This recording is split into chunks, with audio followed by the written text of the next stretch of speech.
నమస్కారం ప్రజలారా, మన పార్టీని గ్రామ స్థాయిలో నుంచి బలోపేతం చేయాలా అని అన్న ఒక ప్రోగ్రాము, అదేవిధంగా డిజిటల్ బుక్ లాంచ్ చేయడంలో నిన్న కూడా చెప్పినాడు. ఏంది, గ్రామ స్థాయి నుంచి మన పార్టీని బలోపేతం చేయాలా, కార్యకర్త నుంచి మనం పైకి రావాలా. గతంలో కార్యకర్తలు ముందుండే వాళ్ళు, ప్రస్తుతానికి ఆ కార్యకర్తల్ని మనం 5 సంవత్సరాల పాటు అధికారంలో ఉన్నప్పుడు కార్యకర్తల్ని మనం పట్టించుకోలేదు కాబట్టి మనకి బతుకొచ్చింది. ఇప్పుడు ప్రస్తుతానికి కార్యకర్తల నుంచే మనం ముందుకు పోయి మళ్ళీ అదే కార్యకర్తలతోనే ప్రభుత్వాన్ని నడుపుదామని సిద్ధం అంటున్నాడు.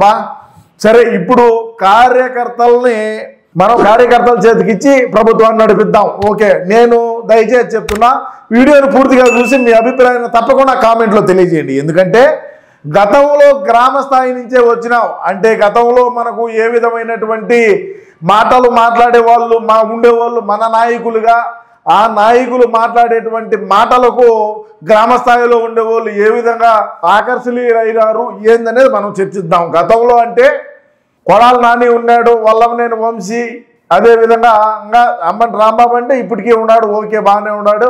ఆర్కే రోజా, పేరిన్ నాని, అదేవిధంగా ఆయన ఉన్నాడు సిదిరి అప్పలరాజు, ఆయన మాజీ మంత్రిగా కూడా పనిచేసినాడు. మనం కొద్దిగా నేపాల్ ఒక పైన అని పిలుచుకుంటాం. ఓకే, ఆయన నేపాల్లోడు ఉన్నట్టే ఉంటాడు కాబట్టి గోరఖావాడు ఉన్నట్టు ఉంటాడు. సరే, ఏదో మనం ఆయన్ని మాట్లాడదలుచుకోవాలి. ఇప్పుడు గ్రామ స్థాయి నుంచి మనం ఈరోజు రావాలంటే జగనన్న నీతో అయ్యే పని కాదు. ప్రస్తుతానికి ఉండేటువంటి ఆర్టిస్టులు సరిపోరు. ఈ ఆర్టిస్టులు ఎవరు అంటావా? ఆర్కే రోజా అవుట్డేటెడ్, కొత్తగా యాంకర్ శ్యామలాని తీసుకువచ్చినాడు. శ్యామలాని అంత రెస్పాన్స్ అయితే రావడం లే. గ్రామ స్థాయిలో బాగా రావాలంటే శ్రీరెడ్డి గారు రావాలా, బోరిగడ్డ అనిల్ని తోడుకోరండి, వల్లభనేని వంశీని తీసుకురండి, పేరిన్ నానిని తీసుకురండి, అదేవిధంగా కొడాలి నానిని, మరి ముఖ్యంగా కొడాలి నానిని తీసుకురండి. కొడాలి నాని గతంలో ఏ విధమైనటువంటి భాష మాట్లాడినాడు, ఏ విధమైన పదజాలం వాడినాడు, ఏ విధంగా ఇంట్లో ఉండే మహిళలని కూడా చూడకుండా ఏ విధంగా మాట్లాడినాడు, అటువంటి వాడికి మనం మంత్రి ఇచ్చినాం. ఆ భాషకు మనం విలువిచ్చి మంత్రి ఇచ్చినావా? లేదు, మనం ఎవరిని తిట్టమంటే వాళ్ళని తిడతాడు అని చెప్పి ఏమన్నా మనం మంత్రి ఇచ్చినావా? ఇటువంటి వాళ్ళందరూ మనకు ఉన్నారు అంటే గ్రామ స్థాయి నుంచి మనం బలోపేతం కావచ్చు. ఇప్పుడు గన్నవరం తీసుకోండి, గన్నవరంలో మనోడు పోయి ఎన్ని రోజులైంది. గుడివాడ తీసుకోండి, గుడివాడలో మన అన్న, మన కొడాలి నాని అన్న తిరిగి ఎన్ని రోజులైంది. ఇప్పుడు అటోళ్ళందరూ కూడా మనకు మళ్ళా ముందుకు వచ్చినారు అంటే ఎవరైతే మన వైసీపీ పార్టీలో 151 స్థానాలు గెలిచినారో ఆ 151 స్థానాలు గెలిచినటువంటి వాళ్ళు ఈరోజు వాళ్ళు గ్రౌండ్ లేకపోయి ఎక్కడ తిరుగుతున్నారు? ఇసుక మైనింగ్, ఎర్రచందన అక్రమణ, గంజాయి, మటక, గుట్టక ఇట్లా వ్యాపారాలు చేసుకొని ఆ వచ్చిన డబ్బులతో పక్క రాష్ట్రాల్లో మంచి విలాసవంతమైనటువంటి భవనాలు కొనుక్కొని ప్రశాంతంగా సేద తీరుతున్నారు తప్ప కార్యకర్తలు ఎవడు పట్టించుకుంటున్నాడు అంటే నువ్వు కూడా ఏమన్నా ఫిక్స్ అయినావా? ఇప్పుడు మన మాట ఒకసారి కెమెరా ఆపరాట.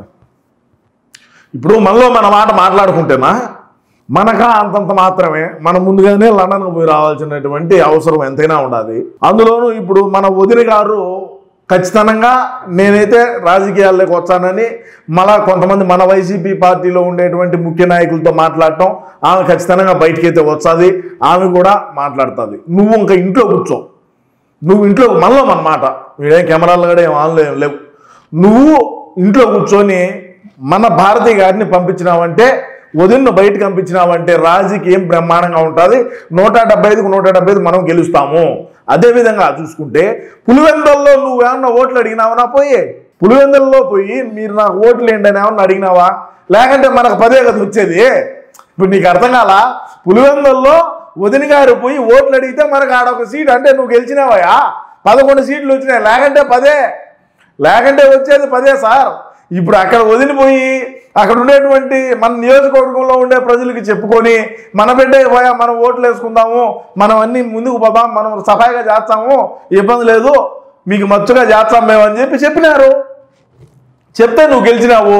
సో అందుకు నేనేమి చెప్తానంటే గ్రామ స్థాయిలో మనం పార్టీని బలోపేతం చేసుకుందాం, ఎటువంటి ఇబ్బంది ఏమి లేదు. నువ్వు ఇక రెస్ట్ తీసుకొని వదిన గారిని రాజకీయం చేయమని చెప్పి పంపించినావంటే మనం రాబోయే రోజుల్లో 175కు 175 పక్కా గెలుస్తాం. ఎవరైతే మనం అధికారంలో ఉన్నప్పుడు అధికార మదం, అధికార అహంకారం, అధికారం మన చేతిలో ఉండాలి, వ్యవస్థలు మన చేతిలో ఉన్నాయి, పోలీస్ యంత్రాంగం మన చేతిలో ఉండదని విర్రవీగినటువంటి మా పార్టీకి సంబంధించినటువంటి నాయకులు ఏ కలుగులో దాకా ఉన్నారు, బయటకు వచ్చి గ్రామస్థాయి నుంచి పార్టీని బలోపేతం చేయండి.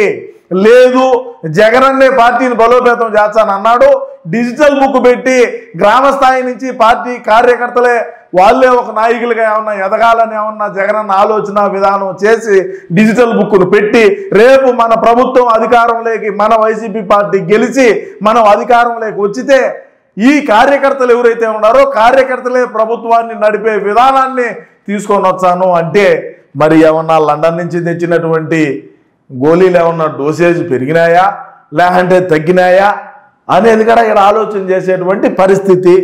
ఏది ఏమైనప్పటికీ రాష్ట్ర ప్రజలారా, కొద్దిగా మా అన్న అటు ఇటుగా మాట్లాడినా కూడా కార్యకర్తలు అయితే గ్రామస్థాయి నుంచే మీరు ఇష్టానుసారంగా చేయండి అని ఇప్పుడే చెప్పినాడు. ఆయన మెడలో ఐడి కార్డు ఉంటే చాలంట, మరి అందరూ కూడా ఆ ఐడి కార్డులు తెచ్చుకొని ఎట్లా మెడలో వేసుకొని అవి వేసుకొని ముందుకు పోయినారంటే అన్న దగ్గర మన డేటా ఉన్నట్టేనా, నా డేటా అంటే ఎట్టా ఉంటుందిలే, అన్న దగ్గర డేటా ఉన్నట్టంట. ఆ డేటాని ఉండిందంటే సాక్షాత్తు జగన్మోహన్ రెడ్డి గారు మనల్ని గుర్తించినట్టంట. మీరందరూ తప్పకుండా కూడా మెడలో ఐడి కార్డులు వేసుకొని గ్రామస్థాయి నుంచి మీరు పైకి రండి. రేపు 2039లో మనం అధికారంలోకి వచ్చిన తర్వాత మనమే ప్రభుత్వాన్ని నడిపిద్దామనేది కూడా అన్న యొక్క ఆశ ఆకాంక్ష. సరే ఏది ఏమైనప్పటికీ అన్న నువ్వు ఇక మనం తాడేపల్లి ప్యాలెస్లో కూర్చొని మనం ఇట్లా ఆడతారా ఎట్లా ఆడతారు, అది ఇట్లనే ఆడేది, ఇట్లా ఆడుకునేటువంటి ఆటను ఆడుకుంటే చాలా మంచిది.